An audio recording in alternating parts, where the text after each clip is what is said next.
I'm gonna take the gum out of my mouth and I'm just gonna stick it on right here. See how the door is locked? Yeah. The keys are locked in the car, and this is going to unlock your car so easily. So this is the process. I know people lose their keys in the cars and they lock it in. You're never gonna have to call your insurance companies again.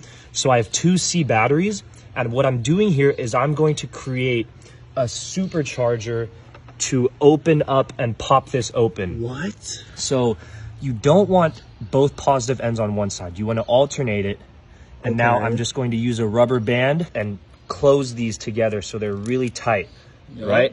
This is the first step, right? Pay attention closely. So now what we're going to do is we're going to take the iPhone charger. Everyone has an iPhone charger or a cable like this in their home. And the whole point of this is that you can use stuff in your house. If you lock your keys, you can run back in and just get it, no problem. So what I'm gonna do is you wanna create a point of contact from this end onto both ends here. Make sure you don't want it to be on the left side or the right side. It has to be touching both. So now that I have it touching both, I have electrical tape. And I'm just gonna tape this piece onto here so that it stays put. So I cut a piece of electrical tape off. You want to use electrical tape preferably, but because that is what helps conduct it. But if you don't, my buddy just used this to unlock his car, and he actually just used blue painter's tape. And it worked fine. But electrical tape is preferred. I have it in my house. So look at this. I'm just going to tape this on here, right? Remember, maintaining that point of contact between the positive and negative ends of the battery.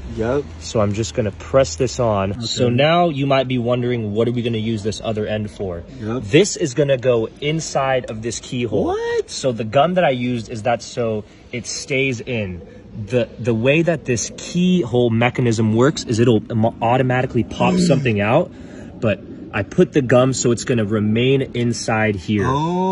So the reason why I used gum is that it's a very good insulator, right? So we're creating basically a little battery here that's gonna mimic the key fob that you click the button and it pops it open. So we wanna maintain this electrical current throughout. So I'm gonna use gum to not only keep this in place, but to act as an insulator, right?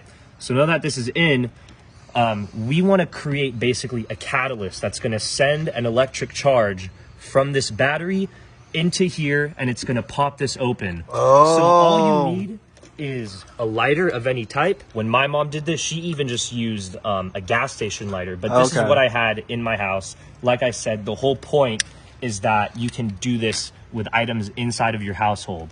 So when I touch this onto here, right, I'm just gonna do light taps. You don't wanna hold it on. You just wanna do light taps, and you want to make sure that the flame is in contact, same as with the charger, with both the positive and negative side. That is what's going to create the electric charge up here. So I'm going to do this here and watch closely to what happens. This should pop up and let us inside and get our keys.